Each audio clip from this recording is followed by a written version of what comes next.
Hello guys, welcome back to another video, and well, we have more Jurassic World survival figures revealed as usual. Mainly most of these images are just better, actual official images for the figures instead of the few in-person looks we've seen of them. But then there's also two new ones, so yeah. Anyway, starting off, we have another look at the Jurassic World Survival Frenzy Pack Dimetrodon. Still don't think this figure is the worst, but also still think it could be better. Not my favorite. Definitely, still pretty much my same opinion on this guy. And, yeah, nothing else really to say about this one. Then we also have the Ceratosaurus, which I still think is definitely one of the better ones. And it still does lack its sickle claw, which, again, I was actually unaware this animal had that, but apparently it did. Still think that this is definitely one of their better figures that they've released for the series. Actually, one of the best, I'd say. So, yeah. Now we get to move on to some of the interesting stuff. First off, Wild Roar Pteranodon. We got to see this guy before, but we couldn't see it too well since it was on the back of a box and the image was kind of blurry. But now we get to finally see what the Wild Roar Pteranodon looks like, and yeah, I definitely think that it could be worse, and I think it could definitely be better. I do like some things about it, like, for example, it kind of being more of like an accurate Pteranodon in the head. I like the head quite a bit. The crest, I think it's fine. I kind of wish it didn't have the, skin flap on the back, but it still isn't horrible. And then the rest of it's not the best. It does. I really thought this guy was going to have fabric wings, was going to be able to stand and stuff. But now looking at it, I don't think it can. So that does suck. The body also looks really big and bulky. And yeah, the color scheme not too crazy. It kind of looked more like the Jurassic Park 3 Pteranodon in the kind of blurry image, but it doesn't seem to be so. Also, you can see the action feature. First thing, this thing glows blue for some reason, and it has and it actually has, again, teeth inside the mouth. That's also pretty disappointing. It probably also flaps its wings, but we can't really see. Again, this is going to be one that really needs to see, images of. Another thing, it kind of looks like it has, you know how that, some really bad pterosaur depictions give it, bat wings? It almost looks like it has those, which is honestly a shame if it is true. So yeah, Pteranodon, a bit disappointing, but at the same time, still quite interesting. I honestly kind of wish that they would kind of change the colors around. Instead, have the marine reptile glow blue, have Afrovenator glow red maybe, and then have Pteranodon be the one that glows a different color. I feel like the color schemes, they could have picked better. I think Ceratosaurus works well, and the marine reptile I also think works well enough.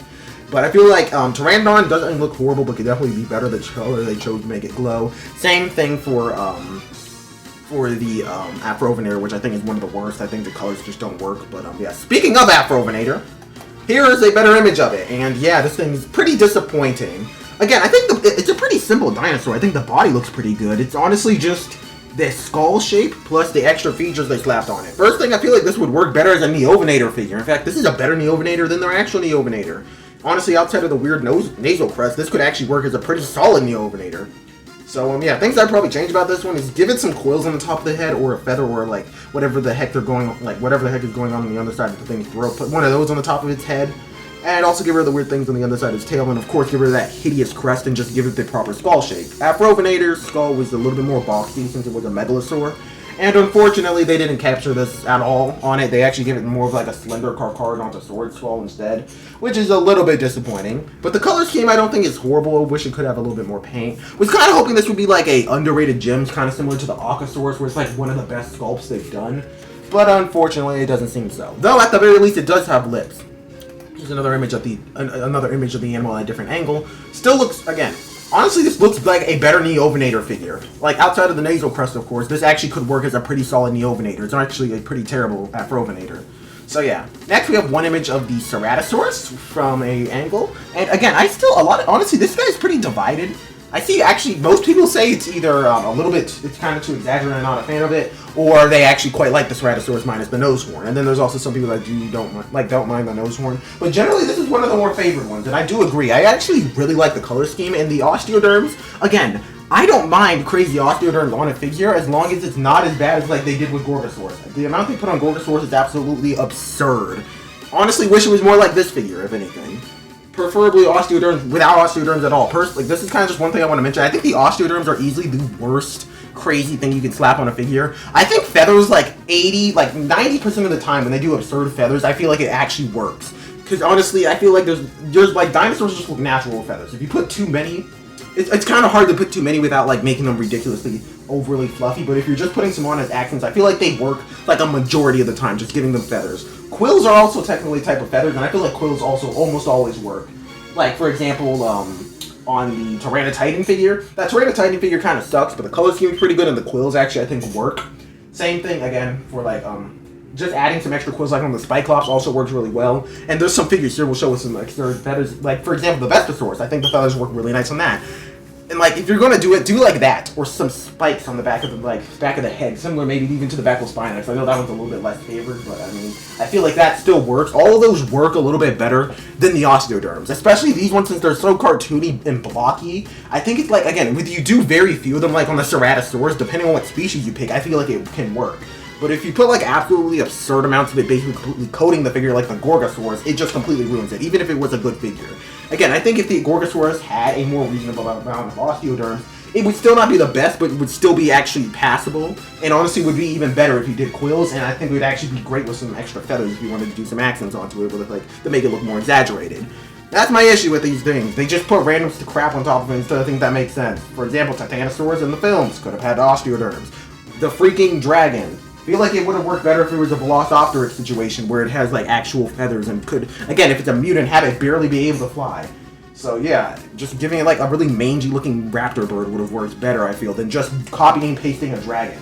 So yeah, I feel like the weird speculation can work just when it's not done in a dumb way.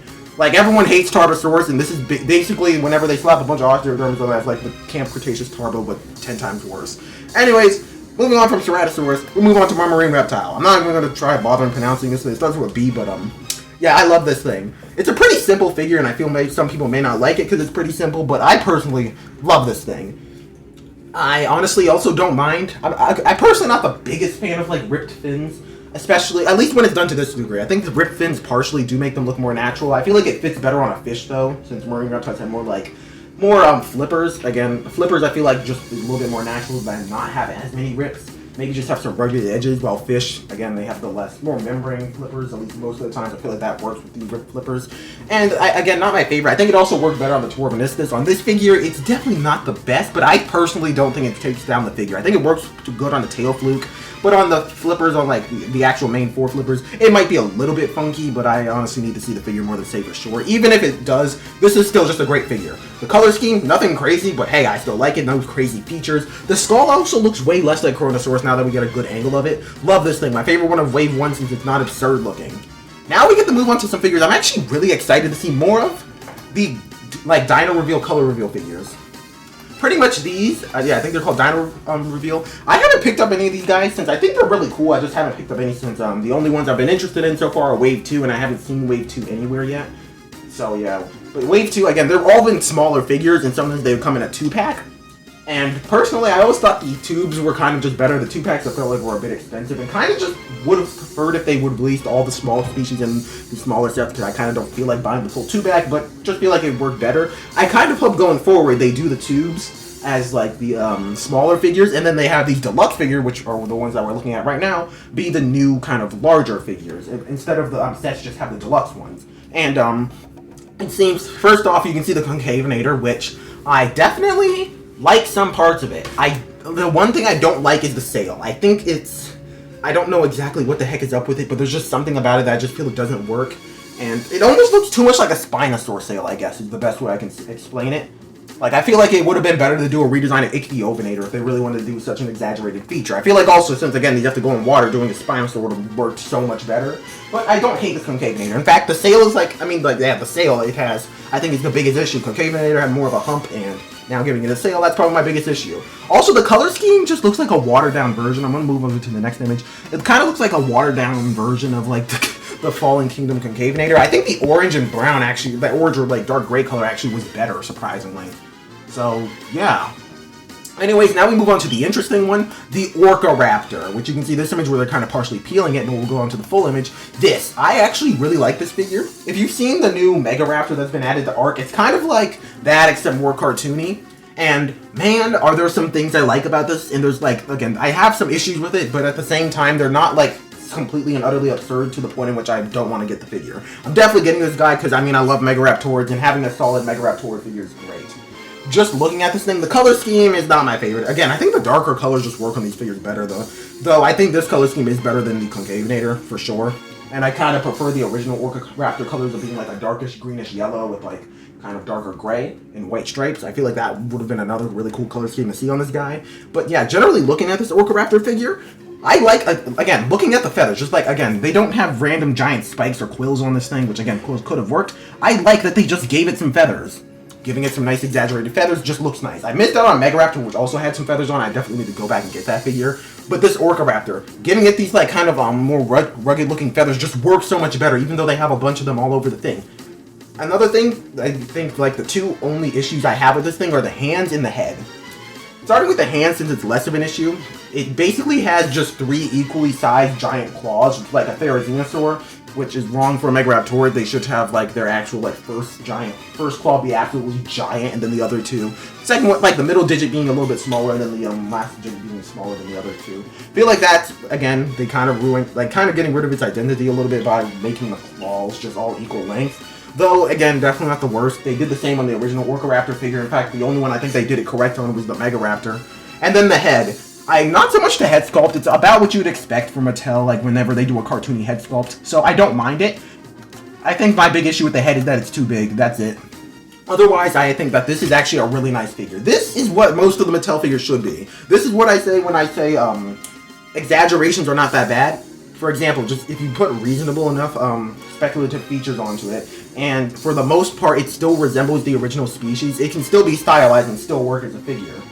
They don't all have to be like the Utah Raptor, but it's still at the same time, they still all have to, like, at least be passable and decent, I'd say. And this Orcaraptor 100% delivers, and I'm really excited to see what we're getting for the other Dino Reveals, since I was looking on the site that had the listings, and there's listings for 9 of them. Assuming that 3 of those 9 are for like smaller figures, and we're gonna get like a wave 3 of the smaller ones, then we have quite a few. I think, if I remember correctly, we should have, for the larger ones, possibly, I think, 6, right? Yeah, 6 of them. And then, after that, we already have the Orcaraptor and concavenator revealed, so that brings us down to, like, what? 4 other species that could be left. And I know that they said there's gonna be, like, rare variants, I think, so maybe not that many. Like, if there's 6, maybe we're going to be getting 3 plus 3 different color variants. Either way, I'm really excited to see what the last species could be. Again, they've been all, like, redesigned. I hope we get, like, a Spinosaur or a marine reptile, or, like, a herbivore of some sort, because we're really kind of lacking on herbivores here. Spicomelus needs to be in this line. If they're going to be doing absurd stuff, at least make Spicomelus. But, yeah, sorry I got kind of rambling towards the end. But, yeah, these are all the new Jurassic World Survival toys, and my goodness, am I definitely happy and excited for some of them. For, the ones that I say are left definitely the best are the marine reptile and the Vespasaurus and the Orcaraptor. Then I definitely say after that the Ceratosaurus and yeah, just like the Ceratosaurus and maybe Pteranodon and concavenator, all pretty solid. Definitely not the best, but they all have their issues. But I definitely say all in all, they're not horrible. And then I would say the worst is like Afrovenator and maybe Dimetrodon. Dimetrodon, again, I don't think it's horrible, but I also don't think it's great. And then Afrovenator is a complete butchering of the animal, so yeah, as usual, I think that the Jurassic World Survival line definitely has some good contenders. Still would consider it Mattel's worst lineup so far, but I do have to say at the very least there are some redemptions, and of course we have future waves, which could, like, depending on how they do those could also be great. We also have that herbivore thing, that thing that, like, looks, that people have been kind of considering to be Plateosaurus or something. Perhaps it is a Plateosaurus or some other sauropodomorph, like Ardonyx or something like that. And perhaps if it is, it could be a color reveal figure, or a Dino Reveal figure, or whatever the color changing ones are called. So yeah, I'm going to try to wrap this video up now, but anyways, what are your thoughts on these? I'm definitely getting that marine reptile 100% for sure, 100% for sure, and then I'm probably also going to get an Orcaraptor. Rest of these figures, like Vespasaurus and Ceratosaurus, are a maybe for me. And then Pteranodon and Dimetrodon and Afrovenator are probably a no for me, same for concavenator. But yeah, anyways, hope you guys enjoyed this video, and again, what's your thoughts on these? And I'll see you guys in the next one. Goodbye.